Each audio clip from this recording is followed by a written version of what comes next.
이걸 다 먹을 수 있을까 싶을 정도로 푸짐하게 차려진 백반한상. 백반기에 허영만 화백의 비유를 빌려오자면 생선은 방석만한 게 나오고 찌개는 가마솥에 나오는데 밥은 또 머슴 밥입니다. 그런데 가격은 8,000원이죠. 남는 게 있을까 이런 의문이 드실 텐데요. 실제로 많이 남지 않습니다. 그러면 왜 백반집 사장님들은 남지 않는 장사를 하는 걸까요? 최근 뉴욕 맨하튼에 기사식당이 하나 오픈했더라고요. 제육볶음, 오징어볶음, 비빔밥도 있고요. 기사식당에서 가장 중요한 이 밑반찬들도 푸짐하게 나옵니다. 커피 자판기까지 둬가지고 한국의 기사식당과 최대한 비슷한 분위기를 냈죠. 하나 다른 게 있다면 가격입니다. 한 메뉴당 32달러, 우리나라 돈으로 약 44,000원 정도죠. 한국인으로서 백반 한 상을 4만원 내고 사 먹을 것 같진 않지만요. 여기야 여러 이벤트적 요소가 있다 보니 이해가 안 되는 가격은 아닙니다. 하지만 한국의 기사식당 가격을 보자면 이건 너무 저렴한 게 아닌가 이런 생각이 들 때가 있더라고요. 기사식당, 백반집이라고도 하죠. 이런 곳들은 엄청난 가성비로 사랑을 받던 가게들입니다. 반찬도 주기적으로 바뀌기 때문에 매일 가도 질리지가 않죠. 예전엔 저도 집 근처 백반집 자주 이용했었는데요. 지금은 이런 백반집들이 하나둘씩 사라지는 추세입니다. 아마도 시간이 더 지난다면 추억의 음식점으로 기억될지도 모르겠네요. 오늘은 이런 식당들이 왜 사라지고 있고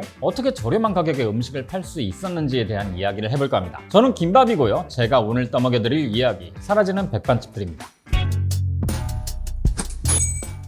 엄청난 가성비를 가지고도 왜 내리막길을 걷고 있을까? 저는 이 물음에 대한 힌트를 일본에서 찾았습니다. 일본도 우리와 비슷한 상황을 겪었거든요. 지금처럼 엔화 가치가 낮지 않았을 때도 일본엔 가성비 좋은 식당들이 많았습니다. 이런 가게들은요, 지역에서 오랫동안 자리를 지켜온 곳들이고 연세가 지긋하신 노년층들이 운영해왔죠. 하지만 2010년대 들어서 이런 노포들이 하나둘씩 사라지기 시작했습니다. 사장님들이 나이가 들면서 은퇴를 했거든요. 이런 노포들은 두 가지 정도의 공통점이 있습니다. 첫 번째는 대부분의 사장님들이 젊은 시절부터 일을 배워서 오랫동안 장사를 해왔다는 것. 두 번째는요, 시간이 흘러도 음식값이 눈에 띄게 오르지 않는다는 겁니다. 이건 왜 그럴까요? 이게 가능했던 이유는 연금 때문입니다. 일본은 우리나라보다 연금이 일찍부터 자리를 잡았고 노년층이 연금을 타기 시작하면서 경제적으로 압박을 덜 받았거든요. 가게를 처음 열 때 받았던 대출금도 세월이 흐르면서 다 갚았으니까 고정비 지출도 많지 않았고요. 그래서 생활비는 연금으로 해결하고 식당은 소일거리이자 용돈벌이로 운영했던 분들이 많았습니다. 이걸 정리해보면 노년층에게 지급됐던 연금이 일종의 보조금처럼 작용했다는 겁니다. 그러니 저렴한 가격의 음식을 계속해서 팔 수 있었죠. 이건 청년층 사장님들은 따라하고 싶어도 못 따라하는 부분이에요. 돈 벌 생각이 없는 분들과는 애초에 경쟁 자체가 안 되죠. 때문에 오래된 가게 근처에는 젊은 사장님들이 진입하기가 힘들었습니다. 사업을 물려받기도 애매하고요. 그나마 외국인이 좀 오는 가게라면 좀 더 비싸게 받을 수 있었을 테니까 가게를 이어갈 사람을 구하기는 쉬웠겠지만요. 하지만 동네 주민들을 대상으로 음식을 파는 가게들은 폐업을 피할 수가 없었습니다. 이 현상이 2010년대 들어서부터 가시화되기 시작했어요. 맛있고 저렴해서 줄을 서서 먹던 돈가스 가게들이 줄줄이 폐업하는 일들이 벌어졌거든요. 비슷한 현상이 현재 우리나라에서 벌어지고 있습니다. 우리나라에서 노포를 운영하던 사장님들은 대부분 고령으로 진입했고 사업을 이어받을 사람도 딱히 없거든요. 이런 상황에서 하나둘씩 은퇴를 하고 있고요.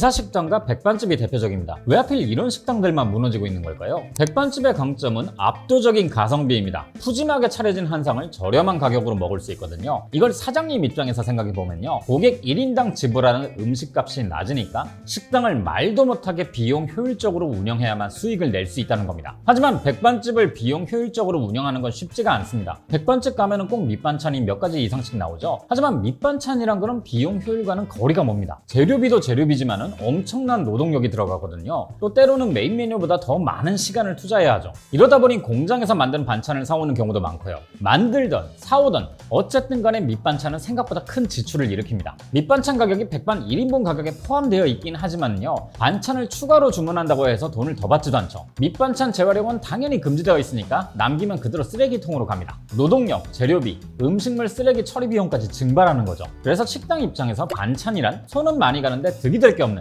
하지만 그렇다고 포기할 수도 없는 계륵 같은 존재입니다. 그동안 장노년층 사장님들은 상대적으로 적은 임금을 받고도 오랫동안 쌓아온 경험으로 백반집을 굴려오긴 했습니다. 하지만 지금은 이런 식의 고된 노동과 저임금을 감당하기엔 세상이 너무 많이 바뀌었어요. 백반집을 운영하는 데 필요한 능력은 높아졌는데 높은 임금을 기대하기는 힘듭니다. 이런 예나 지금이나 중노동이고요. 이러니 애초에 백반집에 진입하는 청년이 없습니다. 그 와중에 기존의 백반집 사장님들은 은퇴를 코앞에 두고 있죠. 사실 팬데믹만 아니었다면 수명이 좀 더 연장되었을 수 있었을 겁니다. 사회적 거리두기가 해제되면서 다른 식당들은 활기를 차렸지만요, 기사식당이나 백반집들은 상황이 좀 달랐습니다. 주 손님인 택시기사님 자체가 줄어들었기 때문에 매출이 오를 기미가 보이질 않았죠. 여기다 인플레이션으로 온갖 식재료 물가까지 치솟습니다. 요즘 요즘 마트 가서 고기든 야채든 과일이든 가격 보면 한숨만 나오잖아요. 반찬을 다양하게 만들어야 했던 백반집 입장에선 이게 직격탄을 때려 맞은 거죠. 이런 악재는 백반집에만 불어닥친 걸까요? 중국집도 비슷합니다. 최근에 여기저기 생기는 트렌디한 중국집이 아니라요, 전통적인 중화 요리집들이 타깃이 됐죠. 중화 요리는 특히 다른 식당보다 주방일이 고데기로 유명합니다. 한국에서 이 힘든 중화 요리집들이 발달할 수 있었던 것은 일자리가 제한적이었던 화교들이 대를 이어서 식당을 운영해왔기 때문입니다. 하지만 지금은 화교라고 해서 못 가질 직업이 없죠. 이러니 굳이 대를 이어서 중화 요리집을 물려받을 이유도 없고요. 짜장면 가격을 함부로 올릴 수도 없었습니다. 고물가가 문제될 때마다 정부에서는 짜장면을 가격관리 품목으로 지정하고 가격을 올리지 못하게 통제했었으니까요.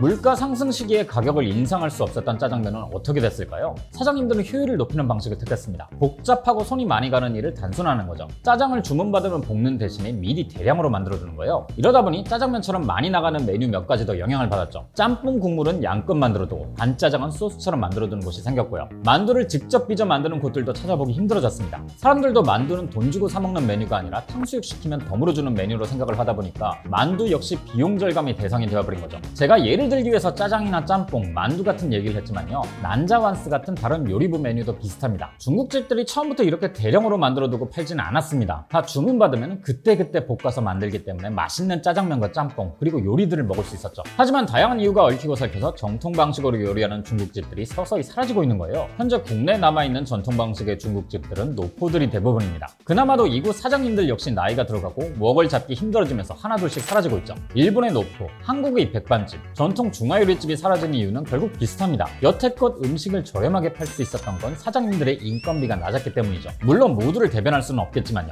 한국농촌경제연구원에 따르면요, 한식은 가격 대비 재료비와 인건비의 비중이 65.7%라고 합니다. 중식이나 일식이 63.1%, 양식이 58.9%인 것과 비교하면 높은 수치죠. 긴 영업시간과 노동 강도로 인해서 높은 원가를 가지고 있지만 대중들의 저항감도 생각하지 않을 수 없었을 겁니다. 아마 백반 가격이 제대로 책정된 가격이라면 젊은 세대들도 진작에 업을 이어받지 않았을까 싶은 생각도 드네요. 이젠 정말 옛날 가격을 생각하면 안 될 것 같습니다. 상황이 정말 많이 바뀌었거든요. 물론 이것 말고도 백반집들이 쇠락하는 이유를 따지자면 생각해 볼 만한 것들이 있긴 합니다. 젊은 소비자들을 중심으로 한식 자체에 대한 선호도가 낮아졌고, 카드 결제를 하면 눈치를 주는 식당들이 간혹 있다 보니 불편해하는 분들도 있고요. 하지만 무엇보다도 가장 큰 문제는 비용이 아닐까 합니다. 그래서 힘들고 큰 돈도 안 되지만 평생 그 일을 해온 사장님들이 은퇴하고 식당도 사라지는 거죠. 우리는 우리 곁에 있는 것들을 당연하게 여길 때가 있는 것 같습니다. 그런데 자세히 살펴보면 당연한 것은 없는 법이죠. 저렴하면서 양도 많은 백반집이나 중화요리집들이 바로 그런 케이스고요. 그리고 세상에 숨겨져 있는 가성비들도 그렇습니다. 괜찮은 상품을 적은 돈을 내고 소비한다면 그건 누군가가 적은 돈을 받고 있다는 뜻이거든요. 영원히 유지되는 것은 없습니다. 시간이 흐르고 환경이 변화하면서 바뀌는 것이죠. 그동안 한식의 상징처럼 여겨졌던 풍성한 반찬이 갈수록 가짓수가 줄어드는 것처럼요. 오늘은 우리 주변에서 사라져 아쉬운 식당이 있으시다면 댓글로 남겨주셔도 좋을 것 같습니다. 그럼 저는 다음 주에 다시 뵙겠습니다.